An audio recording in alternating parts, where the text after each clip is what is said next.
Turabasuhuje bakunze bazaratunyuza TV. Uyu munsi mu mateka twifuje kubagezaho ubuhanga bwa Ruganzu Ndoli wemeye kuba umugaragu ari umwami kugira ngo yigarurire igihugu cy'Ubugara. Ruganzu Ndoli ni umwe mu bami bakoreye byinshi u Rwanda ku buryo amateka adakwiriye kumurenza ingohe na rimwe. Ndoli yatwaye u Rwanda kuva hasaga mu 1510 kujyana ukageza mu 1543.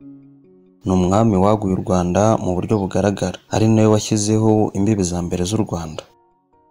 Ku ngoma ye yagize abamurwanya benshi kuko n'ubundi igihugu yimye ingoma hashize imyaka 11 kitagira umwami, nyuma yaho hiciwe umwami Ndahiro Cyamatare. Ruganzu Ndoli amaze kwima ingoma ya se yatangiye kwihimura ku bagize uruhare rwose mu kwica se Cyamatare.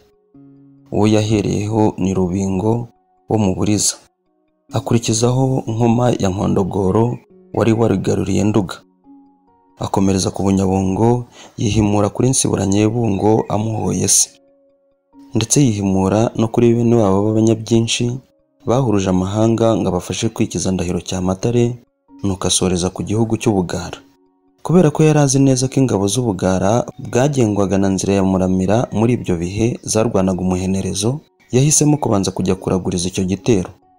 Bamurangira umupfumu Ryangombe rya Babinga mwene Nyundo wari utuye mu Bufumbira. Ryangombe yabwiye Ruganzu Ndoli ko kugira ngo azatsinde Nzira ya Muramira agomba kujya kumuhakwaho yigize undi muntu wiyise Cyambarantama, akagenda avuga ko ahunze ingoma ya Ruganzu Ndoli. Cyambarantama yavuye ku mupfumu ahita yambara uruhu rw'intama, ariyoberanye ajya gusaba ubuhake bwami mu Bugara nk'abandi batindi bose. Ubuhake yarabuhawe kandi aba umutoni w'akadasohoka mu ngoma y'ubwami. Yasize abwiye ingabo ze z'ibisumizi ko ikimenyetso cyo kuzarimbura ingoma y'Ubugara ari umunsi igiti cyo munsi y'urugo rwa Nzira umwami w'Ubugara kizaba cyaguye. Uko Ruganzu Ndoli yarushagaho kumenyera ibwami bwa Nzira, niko yakoranaga umuhati kugira ngo batamuvumbura. Igihe kimwe umugabekazi Nyiranzira w'ingoma y'Ubugara ari nawe nyina wa Nzira yahamagaye Ndoli, aramubaza ati, wa mugabo we ko nkureba ukanshisha, nakwitegereza amabere akikora ntunsa, aho ni amahoro? Ubwo koko uri umuhake waje guhakwa cyangwa ufite ikindi cyakuzanye? Ruganzu Ndoli amaze kuba umutoni kwa Nzira ya Muramira hateguye ibirori, atumira n'abagaba b'ingabo zo zose, atekesha ibiryo byinshi. Bararya barahaga, baranywa barasinda, abandi batangira no gusinzira. Nuko Ruganzu ahengera Nzira ari wenyine, yinjira mu ngoro ntacyo yikanga, nta n'uwo yishisha, amuta ku munigo kugeza apfuye.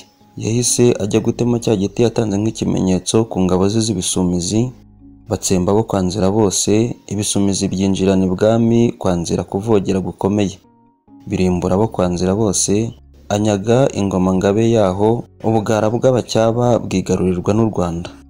Murakoze cyane.